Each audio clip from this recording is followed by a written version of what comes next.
మీరు మీ భాష సంస్కృతి కాపాడేదానికి ఆర్ఎన్ఎస్ఎల్ మీరు పోరాడతారు. దానికి సభాముఖంగా చెప్తున్నా తమిళ ప్రజలకి నా హ్యాట్స్ ఆఫ్. అన్న బాగా కష్టపడడానికి వచ్చారు. అన్నమల్లయ్య గారు నాకు ఒక మిత్రుడు, శ్రేయోభిలాషు. ఆనాడు బాబు గారు అరెస్ట్ అయినప్పుడు అన్నమల్లయ్య గారు స్వయంగా నాకు ఫోన్ చేసి చాలా బాధ కూడా వ్యక్తం చేస్తాం జరిగింది. ఒక ఉత్సాహవంతుడు, ఒక యువకుడు, మంచి పని చేసేదానికి వచ్చిన వ్యక్తి అన్నమల్లయ్య గారు. ఈ మధ్యలో నేను కొన్ని ఆర్టికల్స్ చూసా. అన్న స్పీడ్ కనుక కాంట్రవర్సీ అని పేరు పెట్టారు. అన్నమల్లయ్య కాంట్రవర్సీ లీడర్ కాదు, క్యాలిబర్ ఉన్న నాయకుడు అని సభలుగా మీకు చెప్తున్నాం. ఆయన తమిళనాడు దశ నిర్దేశం మార్చడానికి వచ్చిన వ్యక్తి. 6 నిమిషాలు ప్రజల కోసం కష్టపడుతున్న వ్యక్తి. ప్రజలకి మెరుగైన సేవలు అందించాలని వచ్చిన వ్యక్తి. మనందరం చూశాం. ఎన్ మక్కలని ఏకంగా పాదయాత్ర చేశారు. ఆ పాదయాత్రలో యువకులు ఎదుర్కొంటున్న సమస్యలు, నిరుపేద కుటుంబాలు ఎదుర్కొంటున్న సమస్యలు, రైతులు ఎదుర్కొంటున్న సమస్యలు తెలుసుకున్న వ్యక్తి. దాంట్లో భాగంగా తమిళ ప్రజల మనసు గెలుచుకున్న వ్యక్తి అన్నమల్లయ్య గారని ఈ సభాముఖులు అందరికీ నేను చెప్తున్నాను. అన్నమల్లయ్య గారు మార్పు కోసం పోరాడుతున్న వ్యక్తి.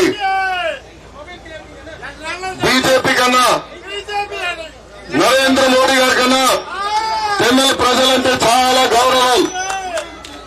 ఆయన తమిళనాడుకి అనేక సంక్షేమ అభివృద్ధి కార్యక్రమాలు చేశారు. మోడీ గారంటేనే ఒక సంక్షేమ అభివృద్ధి. మోడీ గారంటేనే మేకర్ ఆఫ్ డెవలప్డ్ ఇండియా. ఆయన అనేక సంక్షేమ కార్యక్రమాలు ప్రజలకు అందించారు. దాంట్లో భాగంగా ఆవాస్ యోజన, ఇంకో పక్కన ఉజ్వల్ యోజన, కిసాన్ సమ్మాన్ నిధి, ఆయుష్మాన్ భారత్ లాంటి అనేక సంక్షేమ కార్యక్రమాలు చేశారు. సంక్షేమంతో పాటు అనేక అభివృద్ధి కార్యక్రమాలు చేశారు. మనందరం చూశాం. మేక్ ఇన్ ఇండియా కూడా ప్రవేశపెట్టిన వ్యక్తి నరేంద్ర మోడీ గారు.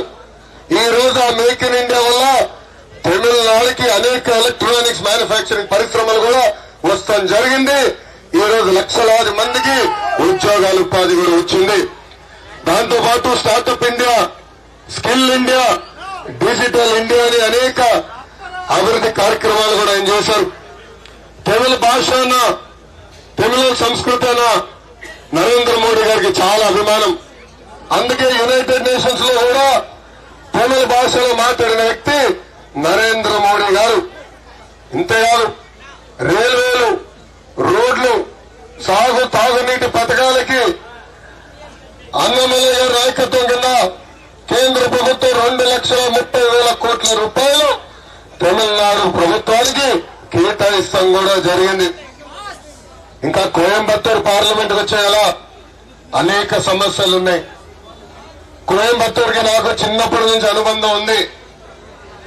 ఆనాడు చంద్రబాబు నాయుడు గారు ఒక అంబాసిడర్ కారు కొనుక్కున్నారు. అది మేడ్ ఇన్ ఇండియా అయినా ఫినిష్డ్ ఇన్ కోయంబత్తూర్. ఆనాడు కోయాలో కంపెనీ ఉండేది. ఇక్కడ పంపించి ఆ కారు కూడా చూపిస్తాం జరిగింది. ఇప్పుడు కూడా ఆ బండి చంద్రబాబు నాయుడు గారు నడిపిస్తారు. ఇంతేకాదు, ఇక్కడ అనేక సమస్యలు మీకున్నాయి. నిరుద్యోగ సమస్యలు ఇక్కడ తీవ్రంగా ఉంది. అదేవిధంగా పారిశ్రామికవేత్తలు కూడా అనేక ఇబ్బందులు ఇక్కడ ఎదుర్కొంటాం జరుగుతుంది. గ్రామాల్లో రోడ్డు సమస్య ఉంది, నీటి సమస్య ఉంది, తాగునీరు లేక అనేక ఇబ్బందులు పడుతున్నారు. వాస్తవంగా చెప్పాలంటే కోయంబత్తూరు ఒక స్టేజ్కి వచ్చి ఆగిపోయింది. మళ్ళీ కోయంబత్తూరు 2.0 రావాలంటే ఒక యువకుడు, ఉత్సాహవంతుడు అన్నమల్లయ్యని మీరు గెలిపించాలని ఈ సభాముఖంగా నా వంతు నేను కోరుతున్నాను.